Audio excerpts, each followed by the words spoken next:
gente vai...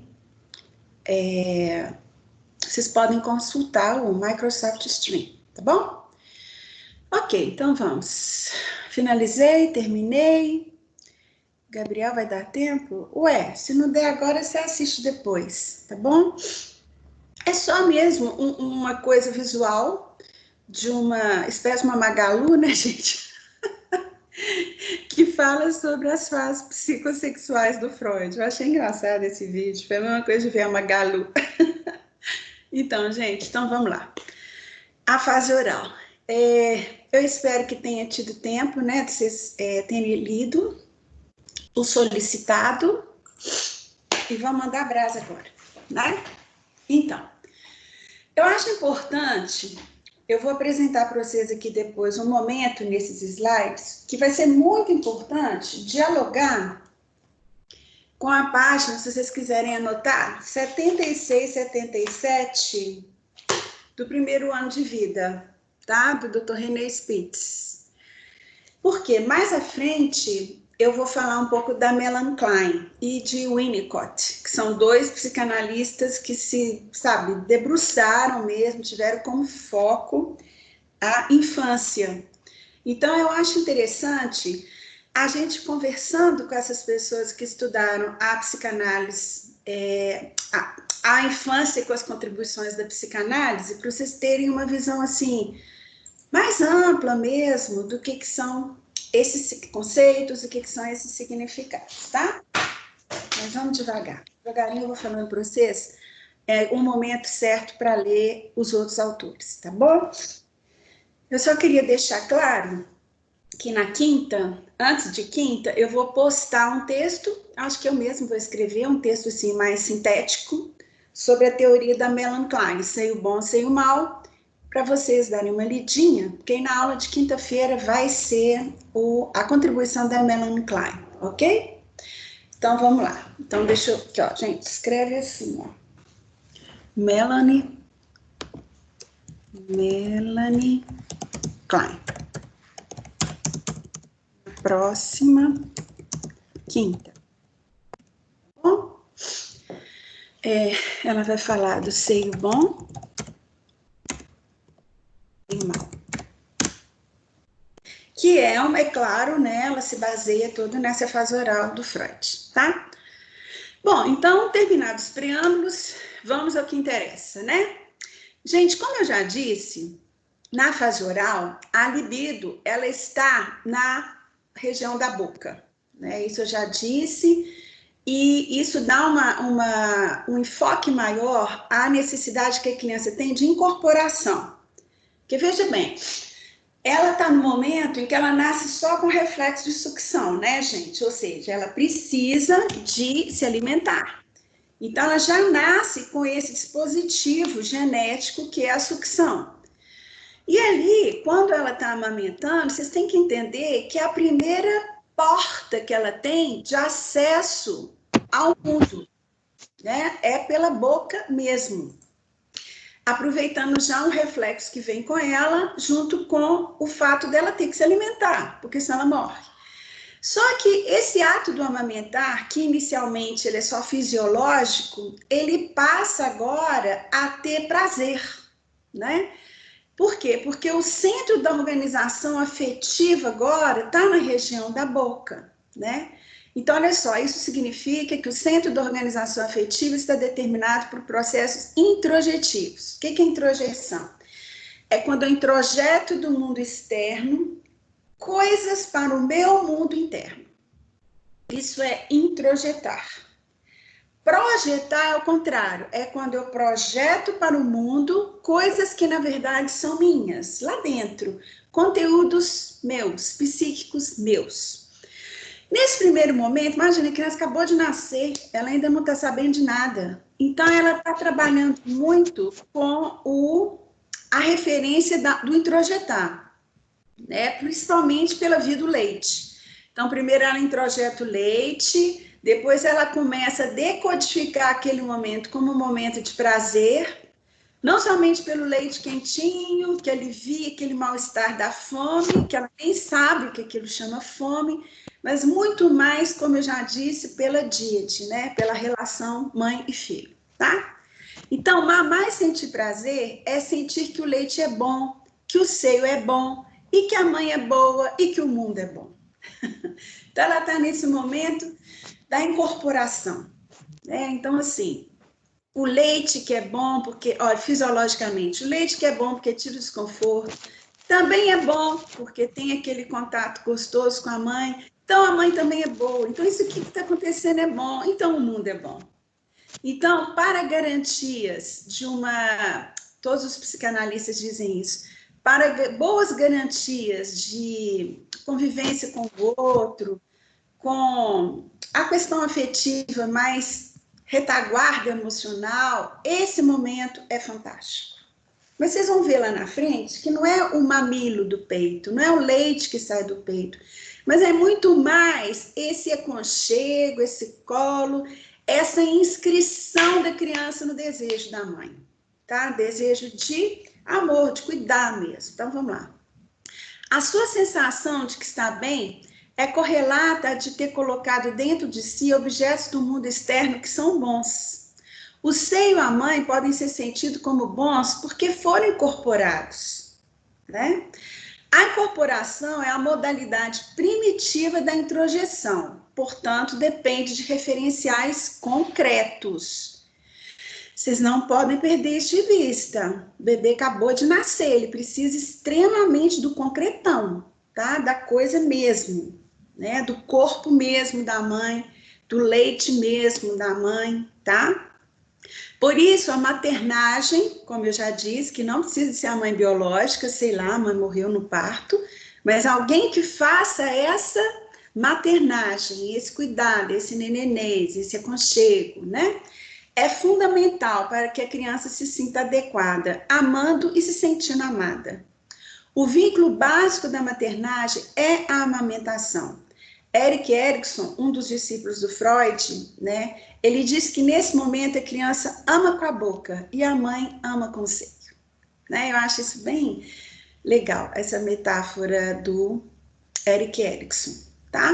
Bom, então aí daqui vocês já estão vendo a importância que é essa fase. Só que essa fase oral, o Freud em suas pesquisas lá, né, ele é uma pessoa que foi uma pessoa que incansavelmente ele estudava muito, ele escrevia muito, né? Então, olha só, ele viu que são duas etapas nessa fase oral, né? Antes de nascer os dentes e depois o que acontece com a descida dos dentes, tá? Porque muda a relação do bebê com a mãe depois que o dente machuca, né? O seio da mãe. Então, olha só. São duas etapas básicas de desenvolvimento da libido. A primeira é chamada de fase oral de sucção e corresponde a um período de relações afetivas pré-ambivalentes. Vou explicar. Ambivalente é duas coisas ao mesmo tempo. Então, seria amor e ódio ao mesmo tempo, alegria e tristeza ao mesmo tempo. Então, quando a gente fala que alguém tem sentimentos ambivalentes por uma outra pessoa, significa que são dois sentimentos contrários ao mesmo tempo. Né? Então, a gente chama isso de ambivalência afetiva. Só que nesse momento, a criança ainda não está vivendo a ambivalência, ela está na pré-ambivalência. Porque, olha, como eu disse aqui na lâmina passada, ó, o leite é bom, o seio é bom, a mãe é boa, o mundo é bom. Então, ainda não tem a ambivalência afetiva, tá? Que cobre basicamente o primeiro semestre de vida. Ou num correlato biológico, vai do nascimento ao período inicial da dentição. O segundo semestre do primeiro ano, aí muda. Com a descida dos dentes, a forma com que a criança também já vai amadurecendo, ela já começa a ficar sem saber o que fazer com aqueles dentes, porque quando ela está mamando, vem uma descarga emocional, uma catexia libidinal, quando a mãe tira o peito para fazer alguma coisa, e quando ela volta com o peito, o menino, ele morde, né, o peito da mãe. E isso vai corresponder à etapa oral sádico canibal. Esse nome é muito feio, né, canibal. Tem outros que falam que a fase oral agressiva. A primeira é a fase oral passiva e a segunda é a fase oral agressiva. Iniciada a partir da dentição, onde as fantasias agressivas serão correlacionadas com a percepção do objeto inteiro, ou seja, agora surge a ambivalência afetiva. A mãe é boa e é má ao mesmo tempo. Por quê? Porque ela tem um momento que a criança não pode ter a mãe o tempo todo. Então a mãe se ausenta. E o bebê interpreta aquilo como abandono, desamparo. E ele fica danado na vida. Então todo aquele amor idílico, aquele estado de fusionamento com a mãe que estava presente o tempo todo, ele já começa a perceber que agora a mãe se afasta, a mãe começa a dar agora introduzindo a comida sólida, a papinha, ou seja, ela tem que voltar a trabalhar, porque a licença maternidade já foi. Então, e coincide com o quê, gente? Com o nascimento dos dentes, né? Então, o bebê, nessa hora, ele fica realmente agora com sentimentos de ambivalência, né? E aí a percepção do primeiro momento da agressão ou da destrutividade já pode ser observado na criança. Eu queria dizer que nada é de propósito. Não é porque a criança ela é malvada, ela é cruel. Não, gente. São os recursos que ela tem, incipientes, primários, rudimentares, de ter que lidar com o quê? Com a emoção que que começou a ser diferente daquela primeira emoção, que é a incorporação o tempo todo, a mãe por conta. Então, imagina, é um monte de coisas que vão acontecendo, né? Nasce os dentes, começa a introdução da comida sólida, muitas das vezes a mãe já sai para trabalhar porque venceu a licença maternidade, ou seja, a criança, ela começa agora a se deparar com o sentimento de falta, que para a psicanálise é super tão importante. A psicanálise vai dizer que nós somos seres de falta. Mas isso mais à frente a gente vai falar por quê, tá? Então vamos lá. A etapa oral da sucção. Depois eu vou falar da fase agressiva. Vamos falar aqui primeiro da passiva, né? A criança funciona basicamente incorporando o universo que a rodeia. Através do quê? Da boca. Não discrimina coerentemente e o mundo das suas vivências é o mundo interno das suas fantasias. Não há vínculos com objetos externos inteiros. Eles são apreendidos de forma parcial e organizados pela realidade interna. O que é apreendido é sentido como parte integrante do eu. Então, ele não vê a mãe como uma pessoa que é diferente dele. Ele está incorporado, a mãe está incorporada nele. Então, é aquela ilusão da fusão, né? Que ele, o bebê e a mãe é uma coisa só. Só depois, com as ausências da mãe, que isso vai ficando desconfortável, a criança vai vendo que, opa, pera lá, esse aqui não sou eu. Isso aqui é uma outra coisa. E depois, isso aqui é uma outra pessoa. O mundo é buscado para ser incorporado, reduzindo-se a algo que é digerido, indissociado dos sentimentos bons ou maus que a relação desperta. A relação corporativa estabelecida é a base da introjeção, porque lá na frente depois, quando a gente ama alguém, a gente introjeta as coisas boas da pessoa dentro da gente. Tem pessoas que ficam tão apaixonadas que começam a ter, inclusive, atitudes, comportamentos muito parecidas com o cara que ela está apaixonada, com a menina que ela está apaixonada. Entendeu? Isso chama introjeção. Mas antes de chegar a esse mecanismo que a gente chama de introjeção, lá no início, basiquinho, rudimentar, primário é a incorporação. Essa incorporação do seio como elemento bom é que depois vai dar base lá na frente para a gente usar da introjeção. Calma. O seio, a mãe, as relações boas que deles emanam, passa a fazer parte do mundo interno da criança. Então é o idílio, né? Esse primeiro momento está tudo muito bom. Ela sente que as coisas que recebe no seu interior são boas e sente-se boa. Como o que importa é que a realidade interna, esse sentimento de amor ou de bom, é utilizado para permear as primeiras percepções do mundo externo do bebê. Ou seja, os objetos percebidos são sentidos como bons. né? Porque é um momento fundamental, né? Que a mãe, como eu já disse, o René Spitz fala, ela faz barreira de proteção com a criança, né?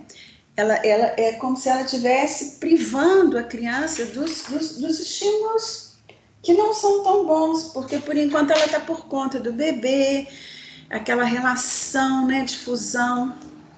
Simplificando, o processo fica assim: eu incorporo, o bebê falando, tá, gente? Eu incorporo e me sinto bom. Projeto para ver o mundo externo, porque esse só é percebido através da minha realidade psíquica. E a minha realidade psíquica está ótima, porque eu estou aqui com alguém que eu estou fusionado com essa pessoa. E, portanto, por me sentir bom, posso ver a minha mãe como boa. Como eu a vejo, aqui tem um negócio que está tampando. Assim, a relação do espelho, né? Então, especularmente, o bebê e a mãe é como se fosse uma coisa só. É o que a gente chama de relação especular. Especular vem de espelho, tá? Este processo que chamamos... Espera um pouquinho. Este processo que chamamos de identificação projetiva, agora ele já projeta, né?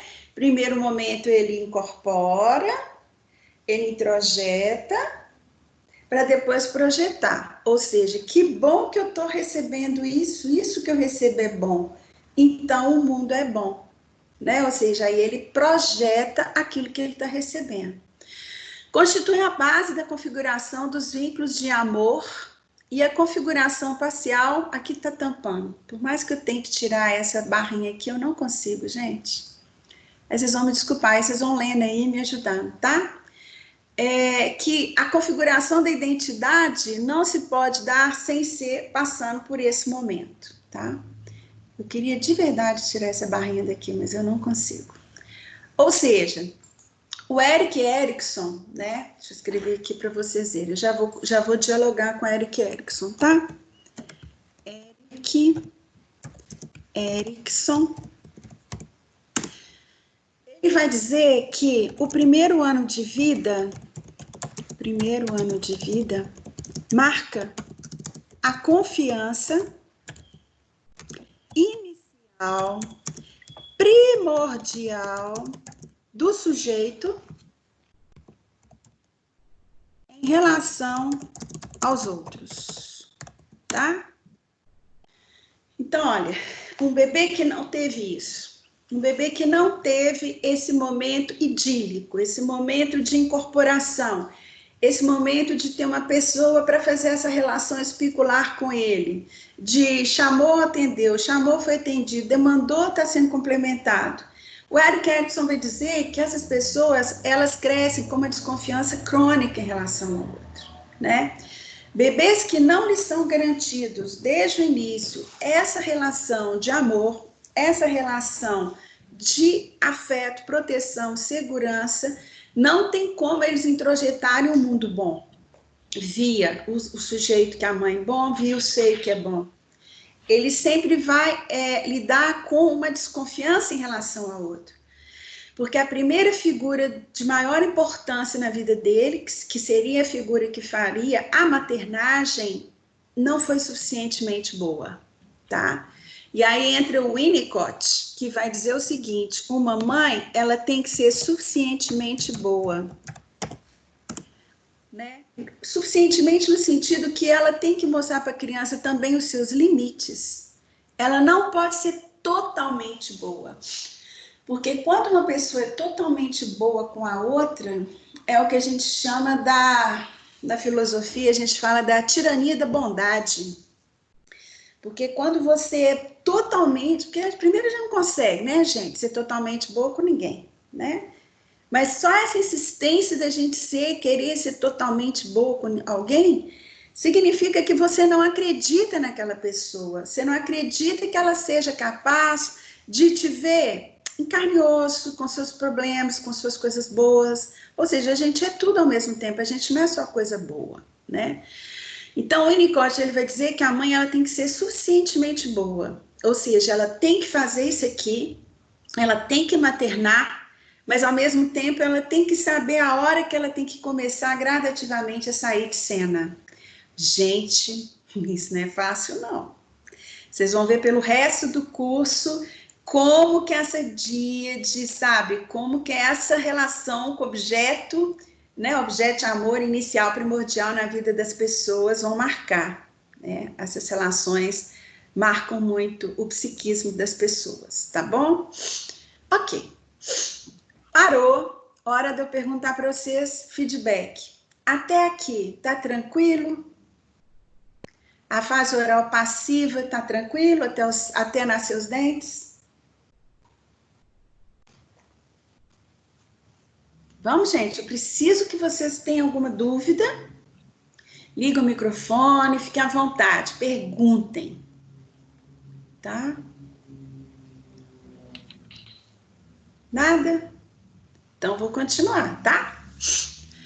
Então, aí depois desse idílio todo, começa a nascer os dentinhos. Começa a introdução da comida sólida. E depois começa o quê? As ausências da mãe, tá? Pode falar de novo sobre quando o bebê não recebe essa confiança, o que acontece quando crescer? Para Eric Erikson, Giovanni, ele vai desenvolver uma desconfiança básica. Porque a primeira... Vou explicar. O Eric Erikson, ele divide o desenvolvimento humano em 8 idades. Ele fala as 8 idades do homem, né? E essas idades, de novo, né? Elas conversam entre elas. Isso eu vou dar numa próxima aula, tá? Espero que vocês esperem só um pouquinho, tá? Eu vou avançar aqui primeiro no Freud para depois fazer diálogo com os outros teóricos. Mas eu vou dar uma palhinha aqui. O Eric Erikson diz que são 8 idades do homem. A primeira idade do homem é o primeiro ano de vida. Como que chama essa idade para o Erikson, tá? Então, a primeira idade do homem se chama... Ele sempre vai usar isso aqui, olha, vocês vão achar engraçado? Confiança versus desconfiança básica. Ele sempre vai usar, assim, de 2 antônimos, sabe? Para falar o que é aquela idade. Na fase anal, ele vai falar vergonha versus autonomia. Depois, a última idade, né, que é a velhice, ele vai falar esperança versus desencanto. Então, ele sempre vai se referir a cada idade do homem usando versos, né, tipo antônimos. Então, ele fala que a primeira idade do homem, se chama confiança e desconfiança básica, que é o primeiro ano de vida. Que aí ele vai dizer o seguinte: primeiro ano de vida, mais ou menos o quê? Até a fase anal.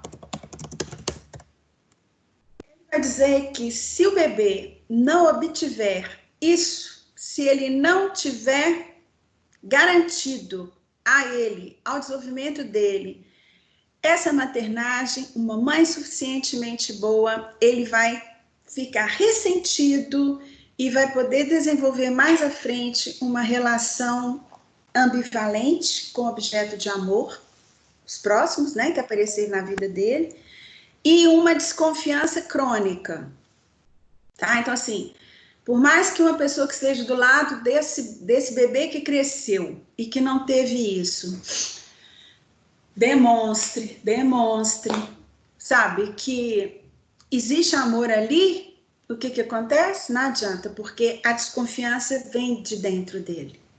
Isso é irreversível? Não. O Eric Erikson vai dizer que vai ser mais difícil essa pessoa se relacionar com os outros. Mas, quem sabe, né? Com o tempo ele consegue construir novas realidades. Mas que vai marcar uma desconfiança crônica nessa pessoa, vai, tá? Denise, quando a mãe não tem leite, o que acarreta para o bebê e para a mãe também? Foi como eu disse no início da aula, não é o mamilo, não é o leite, é a maternagem, tá? É isso aqui, Denise, ó. É a aceitação do bebê pela mãe como objeto de amor. Ela deseja estar ali naquele momento, ela deseja aquele menino. O amor é construído nessa relação de fusão, tá? Então, se não tem o mamilo, tem o quê? A mamadeira, tem alguma outra forma desse bebê amamentar, tá? E a gente tem que ficar muito atento a isso, porque no nosso consultório, mais à frente, quando vocês formarem, pode chegar mães extremamente culpadas, se sentindo super culpadas, porque acha que o menino tem problema, porque ela não deu o leite para ele, né? Porque ela não teve leite. Ah, eu pulei mesmo. Obrigada por você ter me lembrado aí, viu, Stephanie? Sendo que não é assim, tá? Se ela garantiu a qualidade na relação, o afeto, a confiança, a barreira protetora, pode ser o leite em pó, entendeu? Agora, o importante é que se tenha esse momento garantido. É que dê essa ilusão para a criança de fusão, tá? Então, nada de culpa, ok? Tem muita mãe, Denise, que amamenta com mamilo assim, ó. Não tá nem aí para aquele menino, ou seja, o mamilo não é garantia de nada, tá? Bom, então, a Stephanie me lembrou aqui que eu tinha pulado um slide. Então, olha só. A gratificação oral inicial também pode ter sentido como insatisfatória ou insuficiente. Isso criará permanentemente a expectativa do que receber do mundo. Então, o mundo sempre vai estar em débito com aquele sujeito. Por quê? Porque o início, a fusão, não lhe foi garantido. Temos examinado que o mundo externo só pode ser progressivamente conhecido e amado a partir dos vínculos da maternagem. Gente, olha a responsabilidade dessa primeira relação. Mãe e filho, percebe?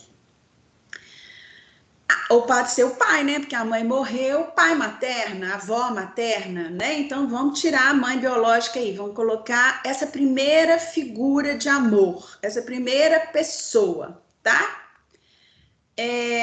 Isso aqui, ô Brian, a gente vai ver depois lá no Édipo. Me espera aí um pouquinho, tá? Porque aqui o bebê nem sabe ainda que existe pai. Senão a gente atropela e não rompe a matéria, tá? Gente, então olha só, a criança ela pode nascer tão frágil, tão sensível à angústia, ou como dizemos analiticamente, com predominância do instinto de morte sobre a vida.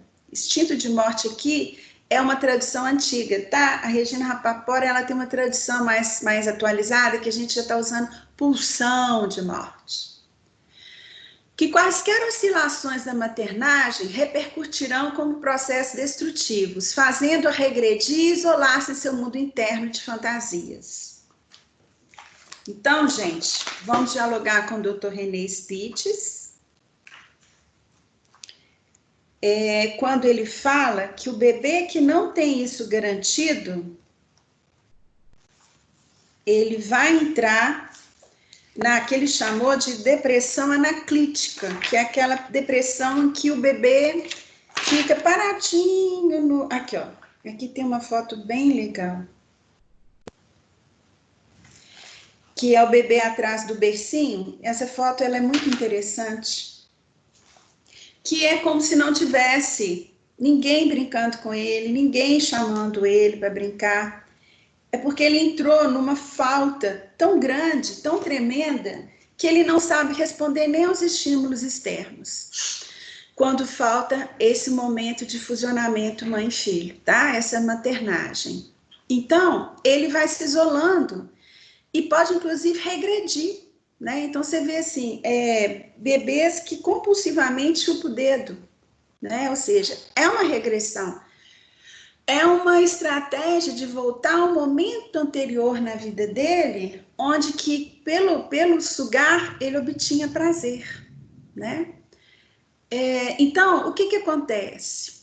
Quando falta isso, é preocupante, tá? Porque como diz o Erik Erikson, a criança pode crescer com uma certa desconfiança na relação de amor com outras pessoas, uma vez que essa primeira relação não lhe supriu, tá?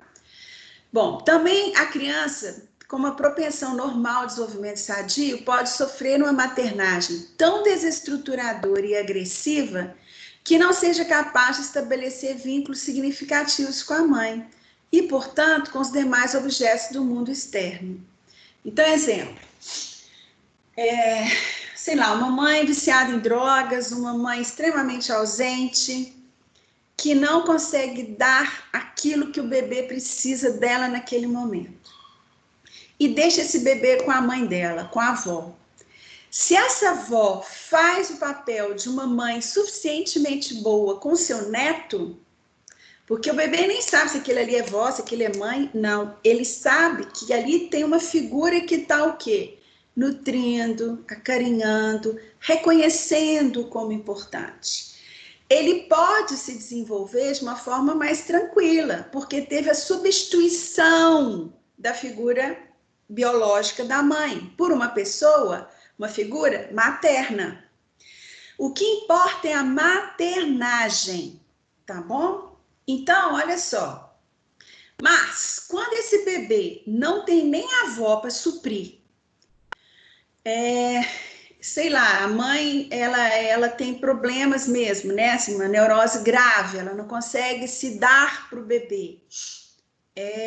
Tá passando, sei lá, por um divórcio traumático.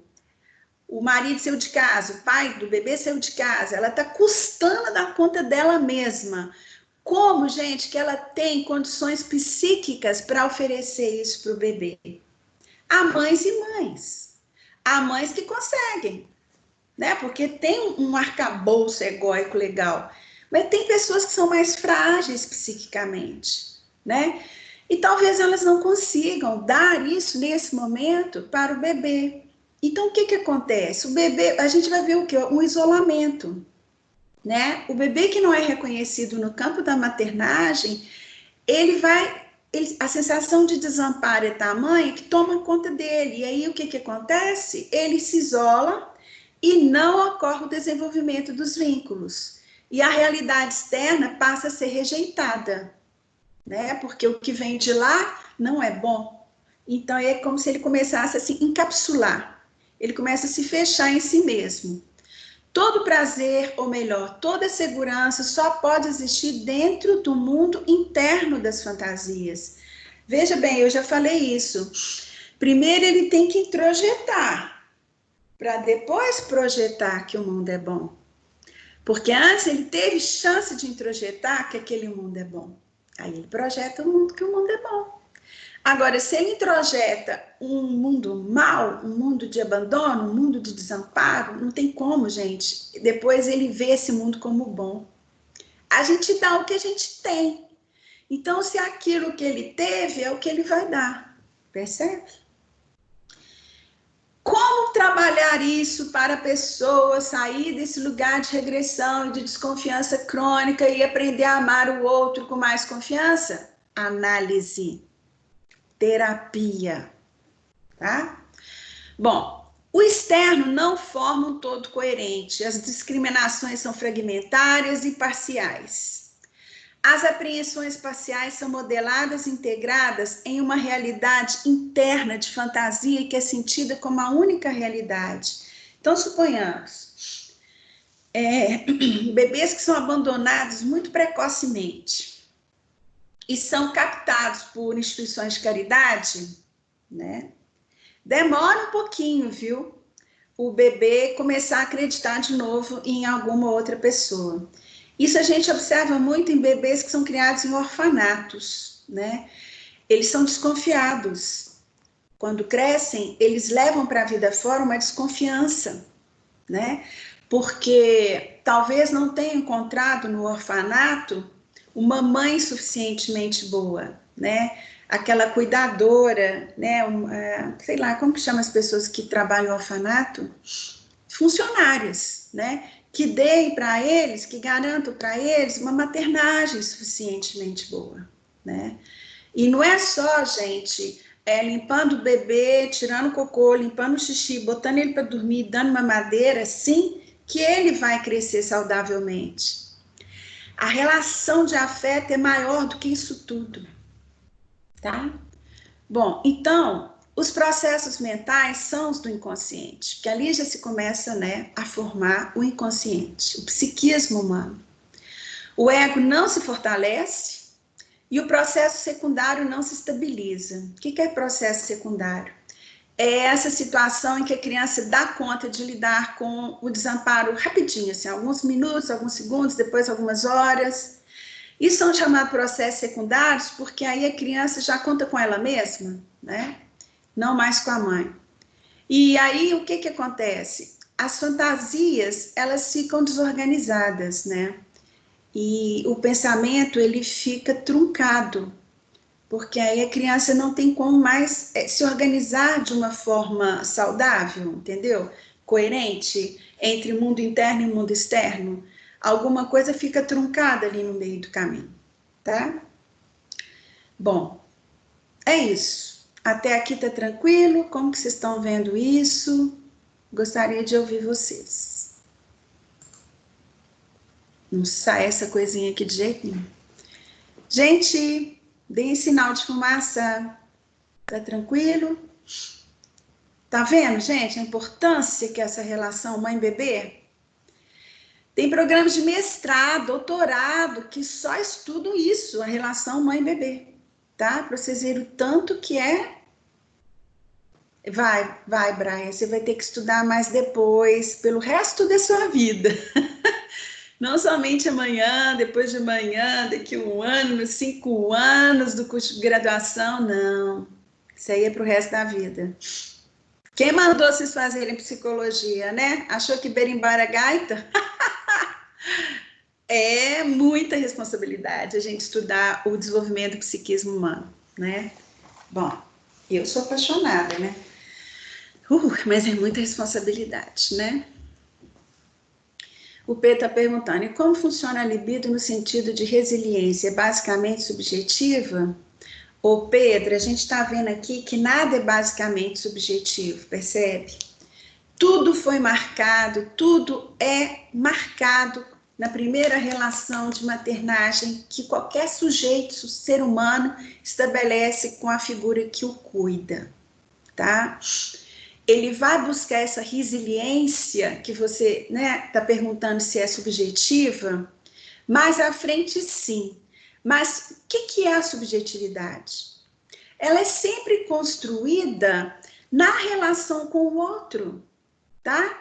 Então, o que um dia vai ser subjetivo é porque teve antes a garantia da retaguarda da relação. Teve antes a retaguarda de alguém que me amou e me cuidou.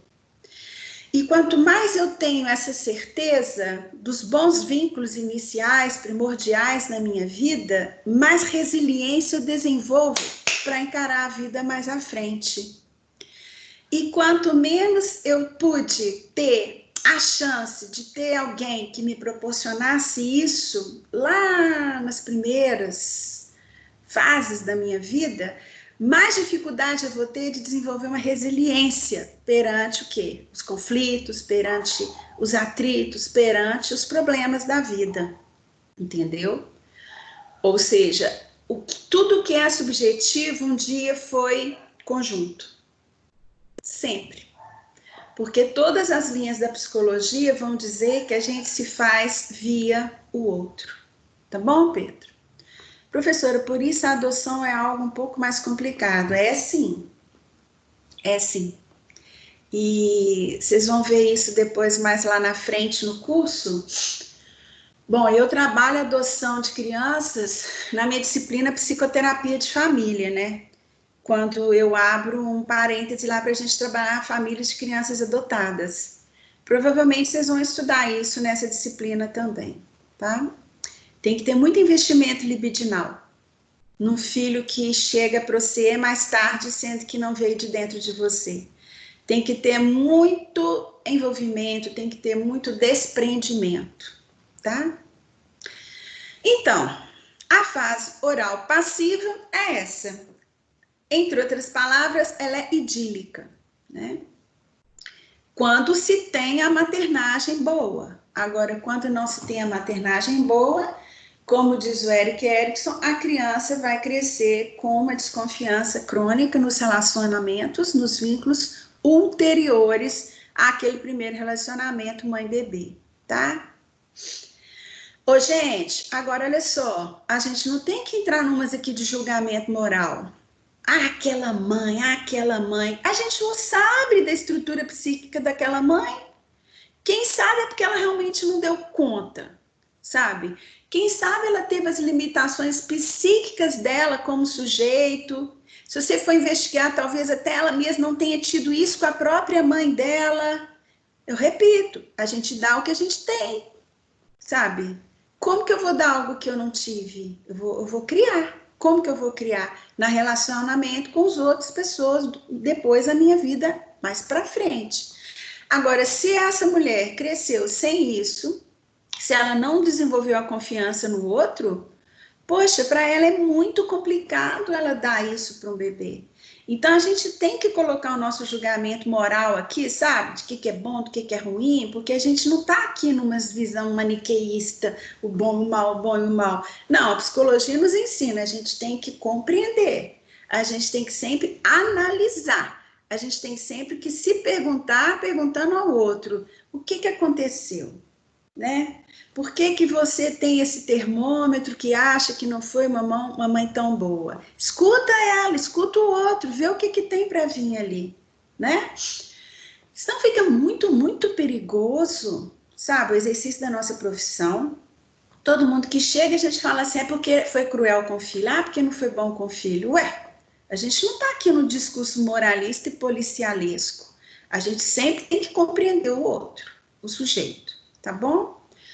Então tá, essa é a fase agora oral canibal. Em outros livros, chamado de fase oral agressiva, tá? Se antes a criança apenas incorporava e suas modalidades agressivas existiam apenas no plano da fantasia, agora, com a vinda dos dentes, a agressividade será concretizada, né? Porque agora ele tem a arminha dele, que são os dentes, né? Os dentes surgem rasgando as gengivas. Imagina essa dor, gente. Provocando dor, dá até febre, né? Angústia.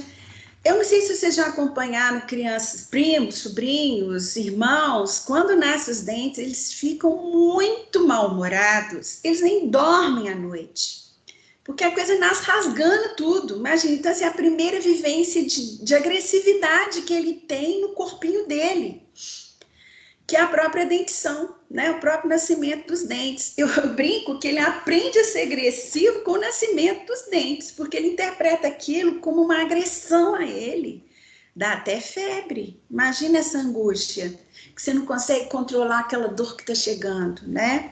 Vocês já com seus 19, 20, 18 anos, vocês já viram como quando o siso aponta e começa a nascer? Imagina aquela dor no bebê pequenininho, que nem sabe o que está acontecendo com ele, tá? A oposição do primeiro dente com as gengivas fere, sai sangue. O dedo é levado à boca e mordido. E a sensação de morder e ser mordido traz a percepção de que concretamente ele pode destruir. Então é a idade que as mães oferecem mordedor, né? Vocês já viram aquele negócio de borracha dura que a criança, aquilo coça os dentes aqui como dá gastura, né? Como uma forma dele aliviar a dor do dente que está nascendo. Os alimentos são mordidos e triturados para serem ingeridos. O seio da mãe se retrai com a mordida, claro, e concretiza-se a fantasia de que a agressividade é que destruiu o seio da mãe, que destruiu a mãe, o objeto de amor. Então, o Freud fala, tem muita gente que acha que o Freud viaja demais, mas depois foi tudo comprovado, né? Ele fala que o bebê, na fantasia do bebê, porque ele ainda não sabe o que está acontecendo, ele se ressente dessa agressividade, né? E como ele não sabe que é dos dentinhos dele, que é dele, ele se ressente com a mãe, que aí ele projeta a mãe que é agressiva, porque ela tira o mamilo no instinto, né? Porque aquilo está ferindo, está machucando, né? Mas aí o processo vai se adaptando, né? O processo em si é adaptativo como qualquer procedimento humano característico. A mãe começa a intercalar as mamadas, começa a adicionar o leite, né? E aí o que acontece? O mamilo ele tem um bico muito pequeno, o buraquinho de onde sai o leite é muito pequeno. E aí a mãe, nessa transição para a mamadeira, por mais que você faça um buraco do bico da mamadeira, ele sempre vai ser um pouquinho maior do que o bico do peito. E aí o leite sai com mais rapidez, mais fluida, né? E aí o bebê acha ótimo, porque aí já não precisa fazer tanto esforço mais para poder sugar o leite. Então ele vai se adaptando àquilo, né?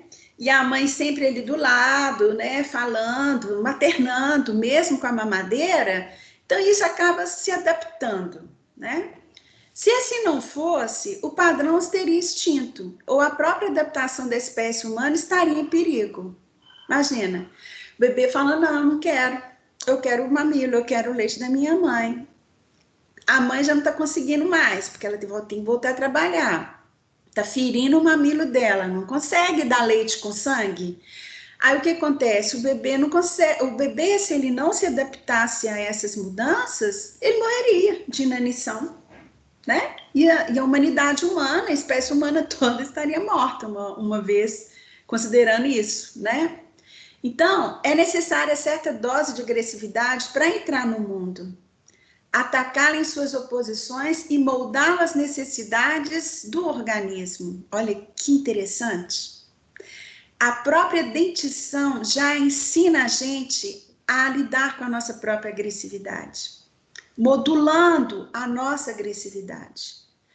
A agressividade faz parte do desenvolvimento do processo secundário, ou seja, lembra que depois, lá na frente, quando você vai fazer um Enem, disputadíssimo, quando você vai submeter uma entrevista de emprego, disputadíssima, você tem que ter um índice de agressividade. Não para chegar lá e estapear as pessoas, obviamente que não é isso. Mas para você dar conta daquele momento que está te angustiando, para você ter expediente, para você ter iniciativa, ser proativo. Tem muita gente que fala assim, fulano é proativo. Por quê? Porque ele conseguiu modular a agressividade dele para fins produtivos, tá bom? Então, a agressividade, ela é ruim, gente, quando ela é descontrolada, né? Quando ela é totalmente voltada para aniquilar o outro. Não, aqui a gente está falando da agressividade com rompimento dos dentes, com eu ter que me haver com isso, eu ter que dar conta disso, que isso também é meu, né? E mais lá na frente, da gente não se assustar tanto quando nós mesmos temos reações agressivas que a gente fala, opa, essa não é a Patrícia, é a Patrícia sim, sabe? Dê conta disso. Se está destemperado, vai fazendo sua terapia, vai fazer sua análise, mas reconheça que você tem sim agressividade dentro de você, tá? Ok, vamos mais. As fantasias destrutivas podem, porém, predominar, que é o que eu falo. É esse descontrole da agressividade, quando eu parto para aniquilar o outro, né? Isso ocorre sempre que a angústia predomina sobre o amor e que a dor predomina sobre o prazer. Nossa Senhora! Gente, vocês já viram bebês em sofrimentos, em angústia? Aquelas birras homéricas? Eles não conseguem imaginar que aquilo ali é passageiro. A angústia se instala com tanta intensidade que ele só chora e ele esperneia porque ele quer sair daquele momento de desconforto, né? Por quê? Porque a angústia predominou naquele momento, né? A dor predominou sobre o prazer. Até a gente, nós adultos, quando a gente está com uma dor insuportavelmente enorme, grande, por mais que você tenha alguém do seu lado ali, te acalentando, te dando amor, sabe? Imagina uma mulher tendo um parto normal. Vocês já viram? Isso passa em muitos filmes. A dor é tanta que ela estapeia quem está do lado dela. Mesmo sabendo que o maridão está ali do lado, ajudando, que o médico está ali do lado, sabe? A angústia, a dor predomina. E ela, sabe? Ou seja, é complicado lidar com esse quanto de angústia somado a um quanto de dor, né? Bom, a relação com o mundo passa a ser sentida como uma relação onde tudo que se consegue é atacado e destruído. Por que ele ataca e destrói? Porque ele está introjetando esse mundo. E a fantasia dele é que o que está vindo lá de fora me ataca e me destrói. Então ele vai projetar exatamente a mesma coisa. A amamentação perdida é o seio que foi incorporado e destruído. A mãe pode ser perdida ou pela destruição ou pode ser protegida do contato destruidor. Nada satisfaz porque, se incorporado, foi destruído e não serve mais. É um momento de muita angústia. tá? Depois a gente vai ver o que a Melanie Klein diz disso aí.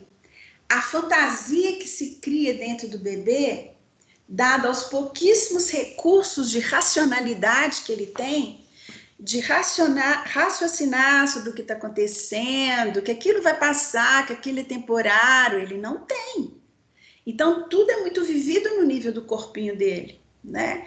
Então, quando ele considera que essa amamentação aí foi perdida, tudo que era idílico, tudo que era seio bom, pessoa boa, leite bom, começa a ser interpretado como algo que é agressivo, que deixa ele desamparado.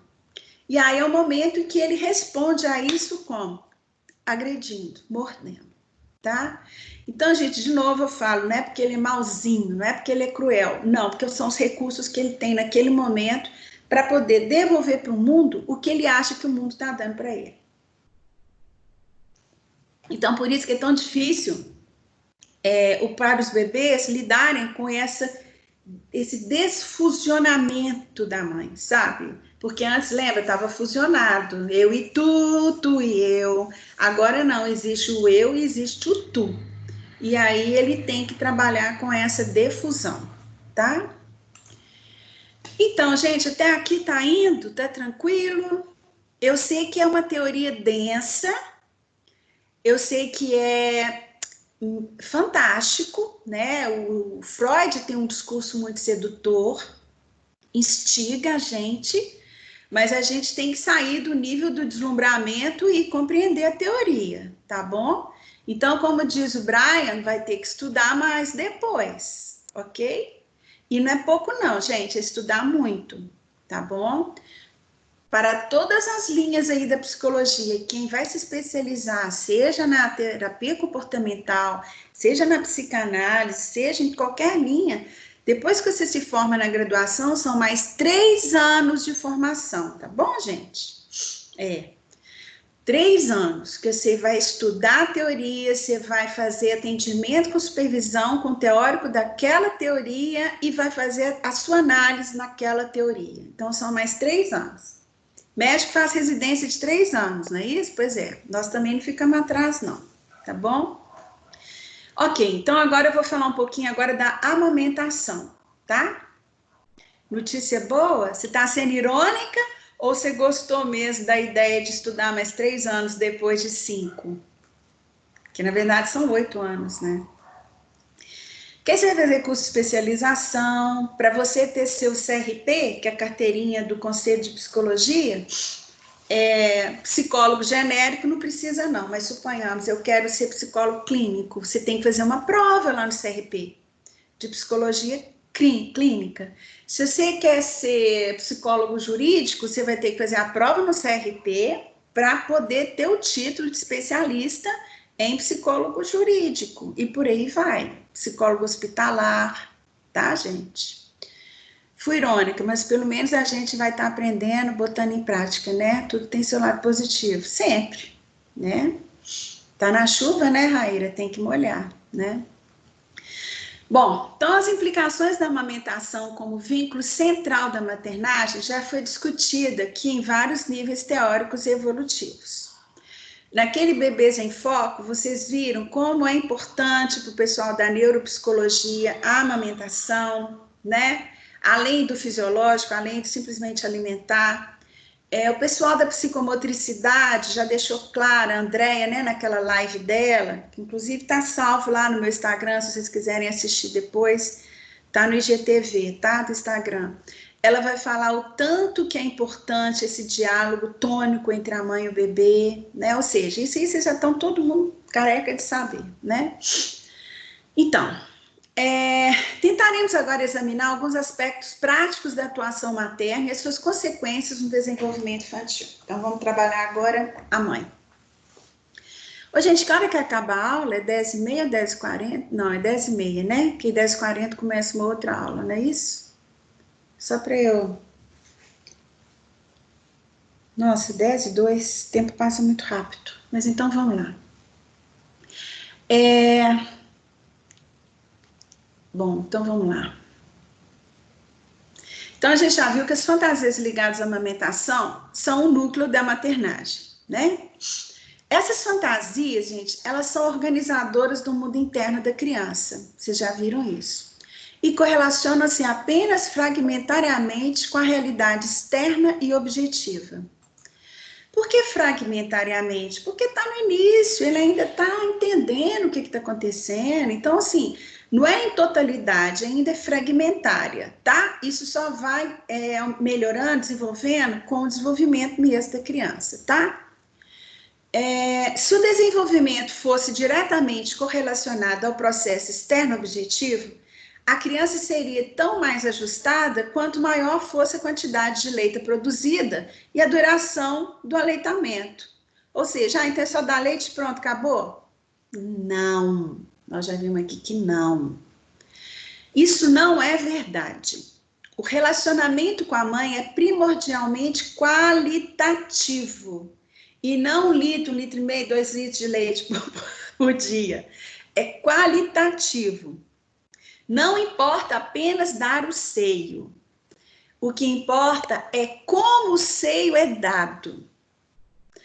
As relações, como que essas solicitações paralelas do bebê, de afeto, de carinho, são atendidas.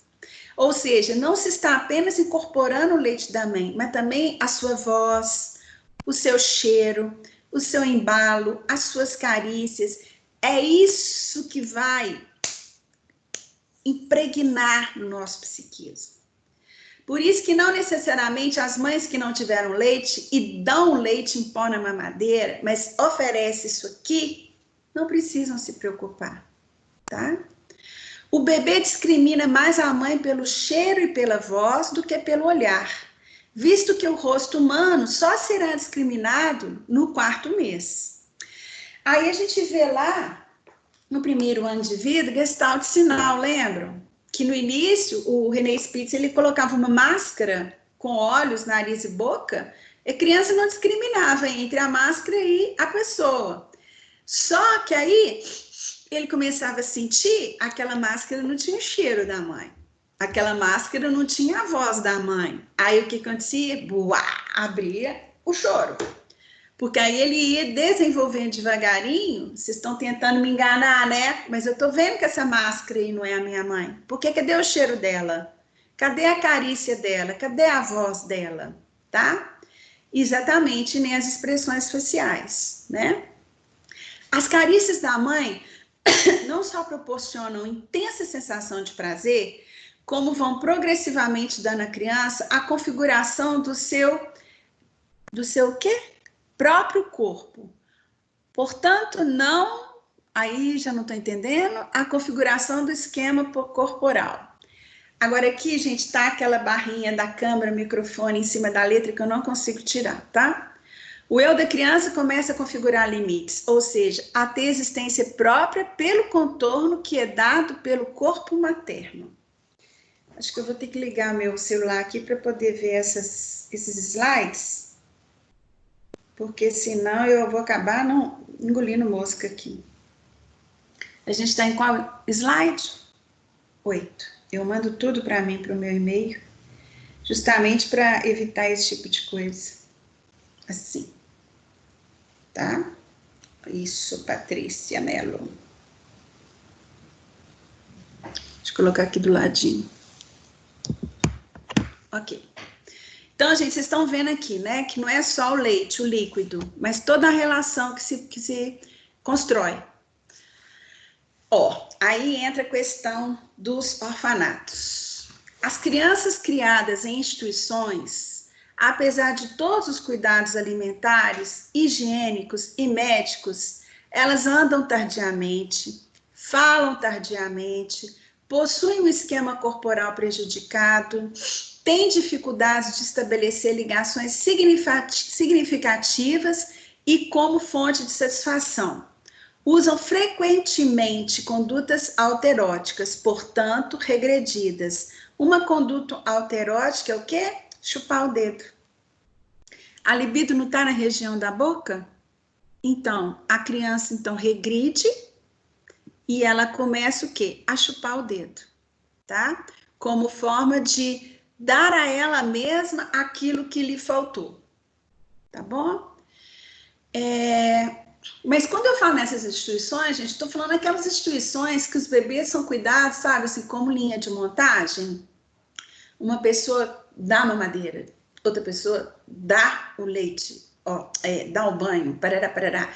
Quando eu trabalhei em creche, eu fui psicóloga educacional de 4 creches lá no interior, né, na minha cidade no interior. Quando eu cheguei, a primeira coisa que eu vi era isso. Aí eu prontei um fuzuê lá, conversei com a diretora da creche, para garantir que a mesma cuidadora ficasse com a mesma criança durante todas as etapas que tinham que ser. A limpeza, a amamentação e botar para dormir, né? Para essa criança ter uma referência inicial. E depois, devagarinho, gradativamente, e o quê? Substituindo, intercalando com outras pessoas. Mas quando o bebê é pequenininho, ele tem sim que ter uma referência básica, uma única referência. E eu lembro que a creche acatou e foi muito interessante, né? E aí dava mais trabalho para as cuidadoras, né? Porque imagina, não tinha dinheiro para contratar mais cuidadoras. Então, aquela cuidadora, ela tinha que ter todo um esquema de botar um para dormir e acudir o outro, fazer tudo com o outro, e depois com o outro, né? No início elas me olhavam assim, atravessado, mas depois elas entenderam a importância disso. E devagarinho, a gente foi intercalando com outras monitoras, né? Fazendo rodízio, garantindo essa maternagem para que a criança pudesse crescer saudavelmente, né? Porque as mães saíam para trabalhar nas fábricas de foguete o dia inteiro. Chegava só às 5 horas da tarde, então deixava o menino às 6 horas da manhã, ou seja, olha a responsabilidade dessa creche, né? Ok, então vamos mais. Por exemplo, os balanceios, as ritualizações rítmicas de movimento, isso também é muito observado em crianças pequenininhas em orfanato. Esse balanceio aqui, ó, e as ritualizações rítmicas do movimento, é como se ela mesma estivesse se embalando, entendeu? Daí tanta necessidade do bebê de ter alguém para fazer esse movimento de aconchego, de acolhimento, tá? O leite e o asseio não são em si suficientes para o desenvolvimento sadio. Mamar deve ser acompanhado de um ritual prazeroso de conhecimento de uma figura amada e permanente. O mesmo é válido para os cuidados higiênicos e os jogos. Por isso, fracassam tanto os programas institucionais onde voluntárias esporádicas vão brincar com as crianças. Não, como eu já disse, tem que ter uma referência básica, né? Tem que ter a estabilidade de uma pessoa do lado dessa criança, né? Ô, gente,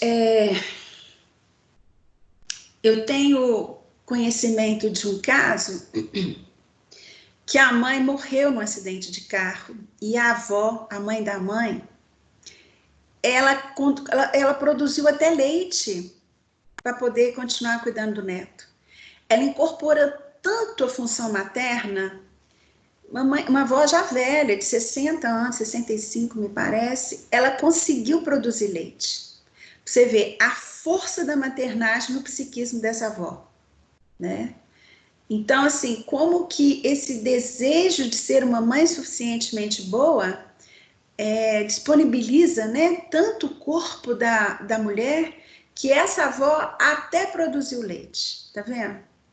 Minha professora de biologia produziu leite para a filha adotiva também. Pois é, isso chama maternagem, sabe? É um desprendimento corporal, é uma disponibilização libidinal tão grande que é muito emocionante, né? Eu acho muito, muito interessante, né? Então, vamos lá. Estamos frisando que, ao nível da figura materna, o ponto fundamental é a presença de uma mulher, olha lá, que seja figura estável, que seja capaz de dar amor e que seja, ao nível qualitativo, capaz de compreender e atender às solicitações básicas feitas pela criança. Não utilizamos o termo mãe, mas sim figura materna, porque é este o elemento fundamental para a criança, porque ela pode ter a mãe biológica, mas a mãe biológica ela não consegue ser a figura materna, porque para ser figura materna tem que maternar. Não importa se a mãe é verdadeira ou não ao nível biológico. Importa sim que seja uma figura capaz de criar laços estáveis de amor e de confiança na relação estabelecida com o bebê. Alguns padrões básicos, aí já ficou escuro aqui, por causa desse negocinho. E aqui também não está aumentando. Tá difícil, gente. Complicou aqui geral. Vamos intuindo. Alguns padrões básicos de relacionamento, como estabelecidos com a mãe, com o pai e com o triângulo edípico, são estruturas inatas da criança para serem desenvolvidas, requerem basicamente a existência de uma mulher e de um homem adequados. Aí eu puxei uma nota de rodapé ali e digo, hoje, nas novas configurações familiares da pós-modernidade, não necessariamente uma mulher XX e um homem XY. Pode ser, sim, um casamento de 2 homens, de 2 mulheres, contanto que ambos sejam que figuras estáveis, que deem isso ao bebê, tá? Porque quando a Rapaport escreveu esse livro, deixa eu ver aqui, a minha edição, ela é uma das primeiras. Porque é um clássico, né, gente? Em 1981, nem se falava em adoção de crianças por casais homoafetivos. Agora já se fala. Então, o que tem que se garantir são figuras parentais estáveis, independente que se sejam 2 mulheres ou 2 homens, ok? Isso já está comprovado, viu, gente? Não é a Patrícia pós-moderna que está falando uma coisa, paz e amor, não. Isso já foi investigado, isso já foi pesquisado, isso já foi comprovado, que o bebê ele não sabe que mãe é XX e pai é XY. O que ele precisa, o que ele quer é uma figura para maternar ele, tá? Bom, então, da mesma forma, não é dado único partir-se de que o seio real seja indispensável para o desenvolvimento psicológico sadio. Tá vendo, Denise? Aquela pergunta que você me fez lá antes, lá no slide, no chat. A maternagem é um processo global de envolvimento mãe-filho. Caso a mãe não possua leite, ou mesmo em caso do filho adotivo, é o relacionamento amoroso e corporal como uma totalidade que alimentará os processos introjetivos da criança. Tá claro? Portanto, mesmo não havendo leite no seio, a mãe será adequada se puder amar e se puder repetir todo o ritual existente na amamentação real. Então, quando for dar a mamadeira, aconchega, coloca juntinho, vai falando aquele nenenês que a mãe fala, né, pro bebê, ou seja, vai atendendo às necessidades do bebê, não necessariamente com o mamilo do peito, mas o que importa é o ritual da amamentação. Vai para um ambiente tranquilo, olha no olho do bebê, faz carinho no rosto dele, faz carícia, conversa com ele. Esse é o ritual que tem que ser preservado, tá? Bom, então olha só. Tomar um filho no colo nu, dar contato pele a pele prazeroso e configurador, né?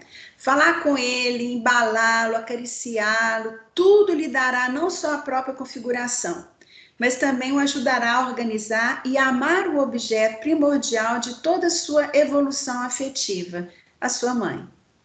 No caso aqui, vamos substituir a figura materna, tá? Então, gente, isso aqui é muito importante. E agora está finalizando, né? Essa lâmina cheia de letra, que vocês podem olhar e se assustar, mas calma, devagarinho a gente vai rompendo tudo. Então, o seio, primeiro objeto de amor e ponto de partida para o desenvolvimento das relações objetais, não pode ser perdido antes que outros objetos possam ser amados e valorizados para servirem de suporte a essa perda fundamental.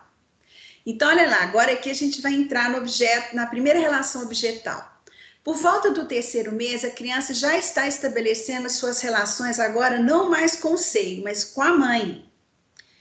Para Melanie Klein, situa-se entre o 3º e o 4º mês. Isso aqui vocês não precisam de assustar, o nome é complicado, mas na quinta-feira a gente vai ver isso com mais vagar. Vocês vão ver que não vai ficar complicado, tá? Mas hoje eu vou só panoramizar. Entre o terceiro e o quarto mês, a passagem da posição esquizoparanoide para a posição depressiva, é esse nome mesmo. Ou seja, as apreensões cindidas passam a ceder lugar à apreensão de objetos inteiros. Então, o bebê desloca do seio para ir para a figura da mãe como um todo. Só que até ele fazer isso, ele entra nessas duas posições aqui, tá? Que na quinta-feira eu vou falar isso, calma, com muita calma para vocês. O relacionamento prazeroso, ainda que dependente do seio, já pode ser efetuado com a mãe como um todo. Um dia eu atendi uma mãe que ela falou assim, nossa, no início eu me via como um peito gigante. Eu não me via como um ser humano. Parecia que meu bebê queria só o peito, mais nada. Porque é essa sensação mesmo. Aí depois que vai se estabelecendo a relação mãe-filho, é que a mãe começa a fazer parte do mundo do bebê. Ela começa a entender, ela começa a se perceber como fazendo parte do mundo do bebê, agora como um sujeito, e não mais como um peito gigante, né? O pai passa a ser percebido, claro, porque tem uma hora que o menino começa a reconhecer outro cheiro, outro tom de voz, o tônus do colo do pai pode ser diferente do tônus do colo da mãe. Muitos pais de primeira viagem ficam super inseguros de pegar o bebê, aí pega como se fosse assim, uma louça, uma coisa que vai quebrar a qualquer momento. O bebê ele começa a perceber tudo isso, porque o ponto de inscrição dele é o corpo dele. Então, dependendo da forma com que o pai pega ele, o jeito que a mãe pega, o cheiro do pai, a voz do pai é diferente da voz da mãe, aí ele fala, opa, tem mais alguém aqui, né?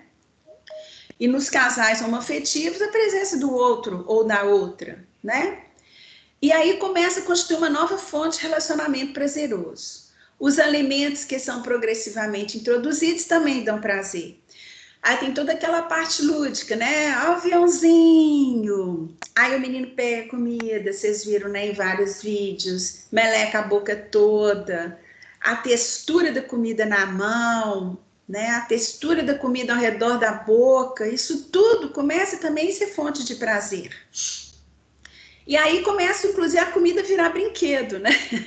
Então, os brinquedos começam a existir como fonte de prazer, embora neste momento só existam quando dentro do campo perceptual da criança. Então, não adianta nada você colocar um brinquedo lá longe para a criança, sendo que ela não sabe que aquilo ali não está no campo perceptual dela. Para estar no campo perceptual dela, a mãe tem que interagir, ela, a mãe e o brinquedo, né? O objeto permanente, ou seja, a capacidade de manter na memória os objetos que saem do campo visual, só estará estabelecida aos 8 meses. Por isso que em René Spitz, olha como as coisas conversam, tem ansiedade do 8º mês, que é quando a criança já estranha, quando ele vê que aquela ali não é a minha mãe. Por quê? Porque ele já teve a memória do que chama de objeto permanente, que mesmo que eu saia do campo visual do meu filho, ele já sabe quem sou eu. Então, se chega uma babá para me substituir, ele chora, ele fica ansioso, ele se angustia, porque já foi instaurado o objeto permanente, que é fantástico no desenvolvimento do psiquismo humano, tá? E que nos dá depois, mais à frente, a capacidade de lidar com as ausências, com a saudade, com a falta do outro, não é? Porque a capacidade de manter na memória aquilo que eu tenho, independente se está aqui, ó, no meu campo visual. Gente, isso para o desenvolvimento do psiquismo humano é super importante, tá? A constituição do objeto permanente. Então, mas mesmo assim, os brinquedos e os jogos corporais são fontes de prazer. E aí o Freud vai dizer que nessa idade dos 8 meses, é em alemão, tá, gente? Mas é super famoso, todo mundo sabe o que é isso na psicologia. Da. Ele observando um bebezinho, ele começa a perceber que no 8º mês, a criança joga o negócio no chão. Aí a mãe vai lá e pega, dá para a criança. Ela vai e joga de novo no chão. A mãe vai de novo pela enésima vez. Ou seja, esse ritual de jogar no chão e pegar, jogar no chão e pegar, Experimenta não pegar e não dar para o menino. Ele entra em desespero, ele entra em angústia, chora. Porque na fantasia dele é o quê? O início do objeto permanente. Ele precisa que a mãe vá, o objeto no chão, e a mãe volte, o objeto que volta para ele poder dar conta de lidar com a ansiedade da ausência da mãe. Entendeu? Então chama for-dar. Ou seja, eu jogo, você pega, eu jogo, você pega. E todo esse jogo do jogar e o pegar vai ajudar na fantasia da criança que, tudo bem, minha mãe foi, mas minha mãe vai voltar. Por isso que é tão importante a mãe sair falando para o filho que está indo, mas que vai voltar. Aquelas mães que saem pela área de serviço fingindo que sumiu, que desapareceu, a angústia para o bebê, para o menino, é muito maior. Porque imagina, fugiu do campo visual, não teve o ritual da despedida. Jogou no chão, não jogou? Foi embora. Mas ele voltou, o objeto voltou para mim. Ou seja, a mãe volta. E a mãe tem que dar garantias. Ó, a mamãe tá indo, mas vai voltar, tá? O menino nem sabe o que é relógio, mas você vai lá no relógio, mostra para ele, ó, a mamãe tá aqui, agora a mamãe vai voltar aqui. Tchau. E tem que dar tchau. Tchau, a mamãe tá indo. Vai com o coração quebrado. O menino fica esgoelando em casa. Mas com o tempo, com a garantia das voltas da mãe do serviço, isso vai apaziguando. Isso vai ficando mais tranquilo para o bebê.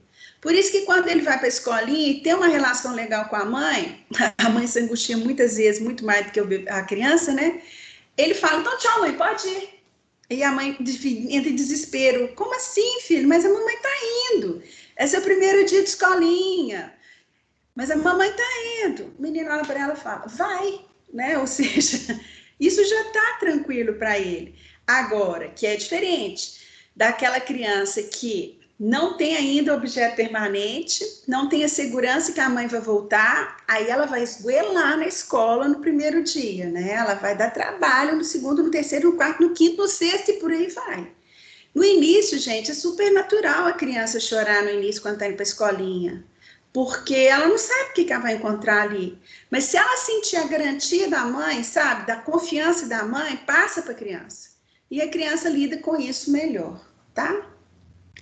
A Amanda falou aqui, ó. Professora, na série Bebês em Foco, tem um episódio que fala que a importância da presença e interação do pai é tão necessária quanto da mãe. Sim. E que ser pai, criar essa relação de afetividade é possível através do paternar. Exatamente. Que o homem não tem o seio, mas tem outras formas de criar vínculos. Ô, Amanda, nós ainda não chegamos na função do pai, não. Nós vamos chegar, principalmente na vivência edípica. O pai tem que entrar, gente. O terceiro, né? O terceiro tem que entrar. Ele tem que se instalar nesse campo da díade. Ele tem que triangular com a mãe e o filho, né? Porque aí vocês vão ver como que é importantíssima a entrada do terceiro para o menino saber que, opa, pera lá, a mãe não é minha, não. E eu não sou da minha mãe, a gente não é uma coisa só. Chega o pai entrando, terceirizando não, triangulando isso aí, para o menino se angustiar, não é? A gente vai ver a castração simbólica no Édipo, como é importante, quando ele percebe que ele sozinho não satisfaz integralmente a mãe, que a mãe tem outro objeto de amor, e que esse outro objeto de amor, em vez dele se rivalizar, é possível amá-lo. Então é importantíssimo que o pai entre mostrando para o filho esse afeto, né, esse mundo masculino, outro cheiro, outro tom de voz, né? Porque ali cria o mundo psíquico da criança, né? Então é super importante a entrada do terceiro, tá? Então, gente, onde que eu parei? Ah, tá, aqui, ó. O desmame progressivo, então, vai permitir que os novos vínculos sejam progressivamente estabelecidos à medida que o vínculo inicial com o seio for sendo reduzido. A criança sentirá a perda, claro. O desmame é provavelmente a maior frustração do nosso desenvolvimento afetivo. Se perdido, porém, o seio, resta a mãe e o pai amorosos, e perdido o prazer de sugar, ganha-se outros prazeres, né? Como o brincar, o julgar, o ficar junto com o pai, o ficar junto com a mãe. Ou seja, no final, os ganhos são maiores do que a perda do seio. Pelo menos a gente acredita que são e tem que ser. E por fim, na conclusão, 10h27, gente, na pinta. Vimos que a amamentação é o elemento central da maternagem, que organiza a evolução afetiva normal, mas que pode ser perturbada pela inadequação afetiva da mãe, pela maior fragilidade constitucional da criança e por fatores acidentais, né? Sei lá, um acidente, um óbito, né, da mãe. Mas se a criança encontrar pessoas suficientemente boas que maternam, a gente já viu que isso é menos mal, né? Como núcleo da maternagem, as distorções na amamentação são sintomas de que há algum problema emocional, tanto ao nível da criança quanto ao nível da mãe. Então, mães muito angustiadas, né, que entram em depressão pós-parto, elas realmente têm mais dificuldades de amamentar, não somente com o bico do peito, mas também com a mamadeira. Aí tem que fazer um acompanhamento psicológico, muitas das vezes acompanhamento até psiquiátrico, tá? Porque ela tem que se cuidar, né, gente? Ela tem que estar fortalecida. A gente só dá amor pro outro quando a gente tem, né? O processo de desmame deve ser progressivo e situado entre a percepção da mãe e outros objetos de amor e o início da dentição. Outros objetos de amor, inclusive, aqui colocando o pai, tá? Distorções no processo podem concretizar fantasias infantis de carência ou de destrutividade, provocando modelos de relação distorcidos que poderão perdurar por toda a vida. E aí a Rapaport vai entrar em alguns exemplos já na vida adulta, gente, que eu vou me permitir que não entrar, porque a nossa disciplina é teoria da criança. Quando vocês forem estudar... Peraí, eu falei demais. Quando vocês forem estudar as teorias da idade adulta, vocês vão retomar tudo isso aqui, tá? Já são os efeitos desse psiquismo, desse desenvolvimento lá na vida adulta, só que não vai ser comigo. Vai ser com a professora que vai dar a teoria de desenvolvimento da vida adulta e velhice, ok? Ufa! É isso, gente, a aula de hoje, 10h29, que pena que não vai ter tempo de conversar um pouquinho. Mas sabe o que eu vou fazer? Na próxima quinta-feira, eu vou abrir um espaço no início da aula para vocês trazerem as dúvidas, as questões e as perguntas, tá bom? Porque hoje realmente não deu tempo. Vocês estão vendo que a matéria é muito extensa e muito densa. Haja abstrato, né, gente? Haja operatório abstrato para dar conta disso aí que o Freud montou, tá bom?